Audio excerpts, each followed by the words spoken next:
బులెటిన్లో breaking news చూస్తున్నాం. ఢిల్లీలో కాంగ్రెస్ వర్కింగ్ కమిటీ సమావేశం ముగిసింది. ఈ భేటీలో ఎన్నికల ఫలితాలపై సమీక్షించారు. ఏ స్థానాల్లో కాంగ్రెస్ ఇంకా తమ స్థానాలను పెంచుకోవాల్సి ఉందో అనే దానిపై చర్చించారు. దీంతో పాటు రాహుల్ గాంధీని లోక్సభ పక్ష నేతగా ఎన్నుకునే అంశం కూడా చర్చకొచ్చింది. పలువురు సీనియర్ నేతలు ఢిల్లీలోని అశోక హోటల్లో ఈ సమావేశం జరిగింది. ఏఐసీసీ నేతలు సోనియా గాంధీ, రాహుల్ గాంధీ, ప్రియాంక గాంధీ, కాంగ్రెస్ అధ్యక్షుడు ఖర్గే, తెలంగాణ సీఎం రేవంత్ రెడ్డి, ఆరోగ్య శాఖ మంత్రి దామోదర రాజనరసింహ ఈ సమావేశానికి హాజరయ్యారు.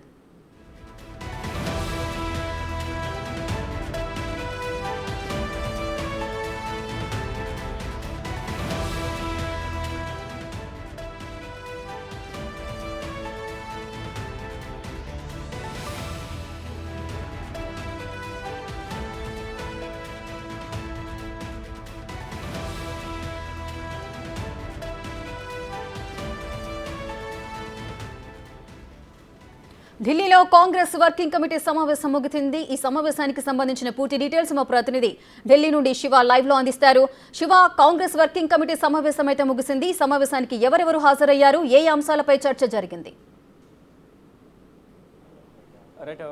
రేఖ, ఈరోజు కాంగ్రెస్ వర్కింగ్ కమిటీ సమావేశం ఉదయం 11 గంటలకు మల్లికార్జున ఖర్గే అలాగే సోనియా గాంధీ అధ్యక్షత జరిగింది. ఈ సమావేశానికి రాహుల్ గాంధీ, ప్రియాంక గాంధీ, కేసీ వేణుగోపాల్, సిడబ్ల్యూసీ మెంబర్స్ అందరూ కూడా హాజరయ్యారు. ముఖ్యమంత్రి హోదాలో ప్రత్యేక ఇన్వైటీగా సీఎం రేవంత్ రెడ్డి హాజరయ్యారు. తెలంగాణ నుంచి వంశీచంద్ర రెడ్డి, హెల్త్ మినిస్టర్ దామోదర రాజనరసింహ హాజరయ్యారు. ఏపీ నుంచి రఘువీరారెడ్డి, పల్లమరాజు, గేడు రుద్రరాజు ప్రముఖులు దీంట్లో సిడబ్ల్యూసీ మెంబర్స్ ఎవరైతే ఉన్నారో వారందరూ కూడా ఈ సమావేశానికి హాజరయ్యారు. ముఖ్యంగా లోక్సభ ఎన్నికలు ముగిసిన తర్వాత ఈ సిడబ్ల్యూసీ సమావేశం అనేది తొలిసారి ఈ సమావేశాన్ని ఏర్పాటు చేశారు. ఈ సమావేశంలో ప్రధానంగా లోక్సభ ఎన్నికల్లో కష్టపడి పనిచేసిన ప్రతి ఒక్కరికి కూడా కాంగ్రెస్ అగ్రనేతలు ధన్యవాదాలు తెలిపారు. గతంలో కన్నా భిన్నంగా ఈసారి ఫలితాలు రావడం, ఓటింగ్ పర్సంటేజ్ అనేది పెరగడం, ప్రతి ఒక్కరు కూడా కూటమిలో భాగంగా కొన్ని సీట్లు కూటమికి వెళ్ళడం, ఇండియా కూటమిలోని కొన్ని పార్టీలకు వెళ్ళడం, ఆ పార్టీల అభ్యర్థుల విజయానికి కూడా కాంగ్రెస్ పార్టీ నేతలు కలిసి పనిచేశారు. ఇటు కూటమిలో ఉన్న పార్టీ నేతలు కూడా కాంగ్రెస్ అభ్యర్థి కోసం విజయం కోసం కష్టపడి పనిచేశారు. ఈ నేపథ్యంలోనే కూటమి మొత్తం కలిపి 234 స్థానాలు సాధించింది. కాంగ్రెస్ కూడా మెరుగైన ఫలితాలను సాధించింది. కాబట్టి అందరికీ ధన్యవాదాలు తెలిపారు మల్లికార్జున ఖర్గే, ఇటు కాంగ్రెస్ సీనియర్ నేతలు సోనియా గాంధీ, రాహుల్ గాంధీ, ప్రియాంక గాంధీ వీరందరూ కూడా పార్టీ కోసం కష్టపడి పనిచేసిన ప్రతి ఒక్కరికి, కార్యకర్తలకు, జిల్లా బ్లాక్ లీడర్స్కు, అలాగే ఆఫీస్ బేరర్స్కు, మొత్తం అందరికీ కూడా ధన్యవాదాలు తెలిపారు. అంటే పార్టీ గతంలో కన్నా భిన్నంగా ఓటింగ్ షేర్ పెరగడం, మరోవైపు కొన్ని స్థానాల్లో 2వ స్థానంలోకి రావడం, మరోవైపు భారత్ జోడో న్యాయయాత్ర ద్వారా కూడా ప్రజల సమస్యలను తెలుసుకుని వారికి సమస్యలకు తగ్గట్టుగా యువత, మహిళలు, వృద్ధులు, వికలాంగులకు వారికి సపరేట్గా 5 న్యాయాలు సంబంధించి ప్రత్యేక సంక్షేమ పథకాలకు సంబంధించి కూడా ఇక్కడ ప్రవేశపెట్టడం ద్వారా అవి కూడా ప్రజలకు తీసుకువెళ్లడంలో కాంగ్రెస్ కార్యకర్తలు, కాంగ్రెస్ నాయకులు ఎంతో బలంగా పనిచేశారు. ఈ నేపథ్యంలోనే కాంగ్రెస్కు మెరుగైన ఫలితాలు వచ్చాయనేది ప్రధానంగా వారందరూ ధీమా వ్యక్తం చేస్తున్నారు. రాహుల్ గాంధీని లోక్సభ పక్ష నేతగా ఎన్నుకునే అంశం కూడా చర్చకొచ్చినట్లుగా తెలుస్తోంది. దానిపై ఏ విధంగా ముందుకు వెళ్ళబోతున్నారు? అంటే ఈ సమావేశంలో లోక్సభ పక్ష నేతగా రాహుల్ గాంధీని ఎన్నుకునేందుకు దానిపై కూడా ప్రధానంగా చర్చ జరిగింది. కానీ దీనిపై అధికారికంగా 5:30 గంటలకు పార్లమెంటు హాల్లో ఎవరైతే ఇండియా మొత్తం కాంగ్రెస్ పార్టీ నేతలు ఎవరైతే ఉన్నారో, కాంగ్రెస్ పార్టీకి సంబంధించిన ఎంపీలు, గెలుపొందిన ఎంపీలందరూ కూడా ఈరోజు సాయంత్రం 5:30 జరిగే ఈ సమావేశంలో పాల్గొంటారు. దాంట్లో పార్లమెంటరీ పార్టీ పక్ష నేతగా రాహుల్ గాంధీని ఎన్నుకోబోతున్నారు. దానికి సంబంధించి కూడా ముందుగా సిడబ్ల్యూసీ సమావేశంలో అందరి అభిప్రాయాలు తీసుకున్నారు. అంటే దీంట్లో అందరూ ఎంపీలు పాల్గొన్నారు కాబట్టి ఆయా పార్టీలకు సంబంధించిన, ఆ రాష్ట్రాలకు సంబంధించిన నేతలు ఇక్కడ ఉంటారు కాబట్టి వారు అందరి అభిప్రాయ సేకరణ చేశారు. అందరూ కూడా ముక్త కంఠంతో ఇటు రాహుల్ గాంధీనే ప్రతిపక్ష నేతగా ఉండాలి, పార్లమెంటరీ పార్టీ నేతగా ఉండాలి, ఈ భారత్ జోడో న్యాయయాత్ర ద్వారానే ఇంతటి ఫలితం సాధ్యమైంది, దానికి ఇంతటి ఫలితానికి మెరుగైన ఫలితాలు రావడానికి తోడ్పాటుకు రాహుల్ గాంధీ యాత్రలు బాగా ఉపయోగపడ్డాయి అనేది ప్రధానంగా చెప్తూ ఉన్నారు. అంటే ఇటు కన్యాకుమారి నుంచి జమ్మూ కాశ్మీర్ వరకు 4000 కిలోమీటర్ల పాదయాత్ర చేపట్టారు.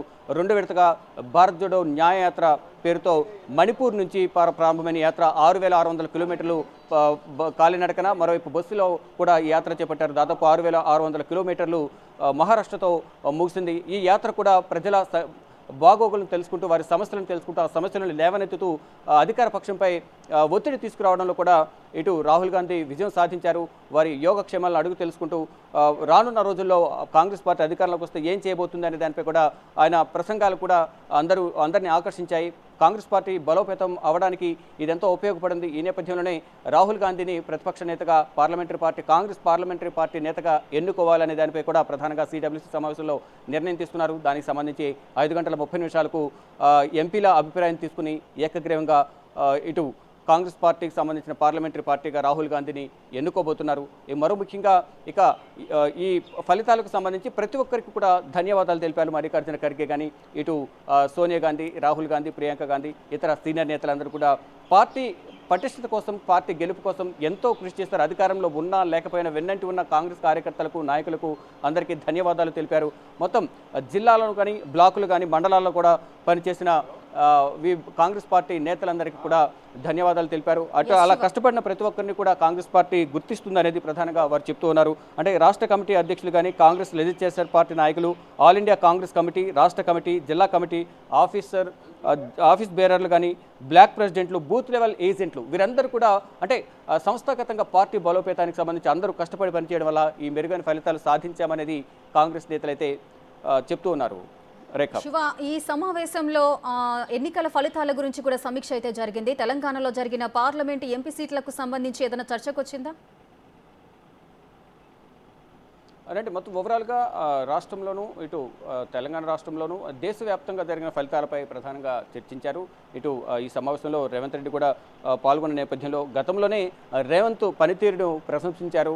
అంటే తెలంగాణలో కాంగ్రెస్ పార్టీని ఏ విధంగా బలోపేతం చేశారు, ఏ విధంగా అధికారంలోకి తీసుకురావడానికి రేవంత్ రెడ్డి కష్టపడి పనిచేశారు అనే విషయాన్ని పలుమార్లు రాహుల్ గాంధీ తెలంగాణ పర్యటనకు వచ్చిన సందర్భంలోనూ, ఇక్కడ కాంగ్రెస్ పార్టీ కార్యాలయంలో సమావేశాలు జరిగే సందర్భంలోనూ ఫర్ ఎగ్జాంపుల్గా రాహుల్ గాంధీ రేవంత్ రెడ్డిని చూపిస్తూ వచ్చారు. ప్రతి సందర్భంలోనూ రేవంత్ రెడ్డి ప్రస్తావన తీసుకొస్తూ వచ్చారు.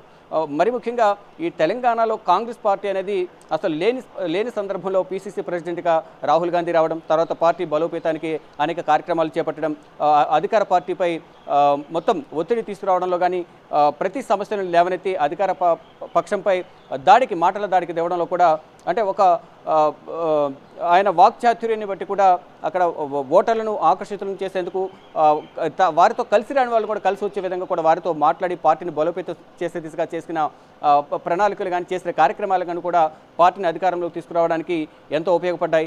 ఏ విధంగా అయితే రేవంత్ రెడ్డి తెలంగాణలో అసెంబ్లీ ఎన్నికలకు సంబంధించి ఏ విధంగా అయితే కృషి చేసి అధికారంలోకి తీసుకొచ్చారో అదేవిధంగా అప్పుడు పార్లమెంట్ ఎన్నికల్లో కూడా కష్టపడి పనిచేశారు. అక్కడ 8 లోక్సభ స్థానాలను అక్కడ గెలుచుకున్నారు. ఓడిపోయిన స్థానాల్లో కూడా కొన్ని తక్కువ మెజార్టీతో, ఇటు మహబూబ్ నగర్ కానీ కొన్ని చోట్ల తక్కువ మెజార్టీతో అక్కడ లోక్సభ స్థానాలు కోల్పోవాల్సి వచ్చింది. అలాగే ప్రతి ఒక్కటి సందర్భంలో కూడా రేవంత్ రెడ్డి ప్రస్తావన అనేది రాహుల్ గాంధీ కానీ, ప్రియాంక గాంధీ, మల్లికార్జున ఖర్గే తీసుకొస్తూ వస్తున్నారు. ప్రతి ఒక్కరికి ఒక రోల్ మోడల్గా రాహుల్ గాంధీ రేవంత్ రెడ్డిని తీసుకోవాలనేది కొంతమందికి సూచనలు కూడా చేస్తున్నట్లు కూడా తెలుస్తుంది. దానిలో భాగంగా ఈరోజు జరిగిన సిడబ్ల్యూసీ సమావేశంలో రేవంత్ రెడ్డి కూడా పాల్గొన్నారు. రేవంత్ రెడ్డి కూడా వారి అభిప్రాయాలు తెలిపినట్టు తెలుస్తోంది. మొత్తంగా అంటే దేశవ్యాప్తంగా కూడా ఈ ప్రచార కార్యక్రమాల్లో రేవంత్ రెడ్డి పాల్గొన్నారు. పార్టీ బలోపేతానికి రేవంత్ రెడ్డి కూడా చాలా కృషి చేశారనేది ప్రస్తావించినట్టుగా కొంత సమాచారం అయితే ఉంది. రేఖ. శివ, అదేవిధంగా ఈ సమావేశంలో తెలంగాణ పీసీసీ అధ్యక్షులను మార్చే చర్చ ఏదైనా వచ్చిందా? రైట్, జస్ట్ ఇది ఏంటంటే పార్లమెంట్ ఎన్నికలు ముగిసిన తర్వాత పార్టీ విజయానికి సంబంధించి ప్రధానంగా అక్కడ చర్చ జరిగింది. ఇటు పీసీసీ ప్రెసిడెంట్ మార్పుకు సంబంధించి కానీ వేరే పదవుల గురించి ఇక్కడ చర్చ పెద్దగా జరగలేదు. కేవలం సిడబ్ల్యూసీ సమావేశంలో ఇప్పుడు లోక్సభ ఎన్నికలు ముగిసిన తర్వాత పార్టీ బలోపేతం కోసం పనిచేసిన ప్రతి ఒక్కరికి కూడా ఇదంటే ఒక కృతజ్ఞత తెలిపేందుకే ఈ సమావేశాన్ని ఏర్పాటు చేసినట్లుగా తెలుస్తుంది. అంటే ఫలితాలు ఏ విధంగా ఉన్నాయి, ఎక్కడైతే ఓడిపోయామో అక్కడ ఎందుకు ఓడిపోయాం, అక్కడ కొంచెం కష్టపడి పనిచేస్తే ఆ సీటు కూడా మనం గెలుచుకునే వాళ్ళం అనే జస్ట్ డిస్కషన్స్, ఒక అభిప్రాయాలు షేర్ చేసుకోవడానికి మాత్రమే ఇది ఒక సమావేశం అయితే ఏర్పాటు చేశారు.